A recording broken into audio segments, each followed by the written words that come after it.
Hello everyone, I'm Hui from Vietnam today. I'm taking you on a relaxing walk through Hue City on a rainy day. Rain in Hue has a special charm.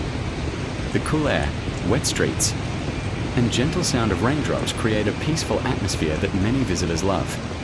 As we walk through the city, you can see local people continuing their daily activities despite the rain. Some are riding motorbikes. Others are enjoying hot coffee while watching the streets.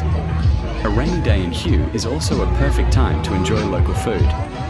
Small restaurants and street food stalls are filled with customers looking for warm and delicious dishes. Hue is famous for its rich culinary culture, and even a simple meal feels special when it's raining outside. Not far from the city center, festival activities bring energy and excitement to the streets. Visitors gather to enjoy cultural performances, colorful decorations, and the unique atmosphere that makes Hue one of Vietnam's most fascinating destinations. Along the way, we also stop at a local motorcycle repair shop. These small businesses are an important part of everyday life in Vietnam. Whether it's fixing a flat tire or performing a quick repair, mechanics work hard to keep people moving. Rain or shine, this rainy day journey shows the real life of Hue, friendly people, delicious food, local festivals, and the simple moments that make this city so memorable. Thank you for watching. If you enjoyed this video, please like, comment, and subscribe to support the channel.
See you in the next adventure from Vietnam.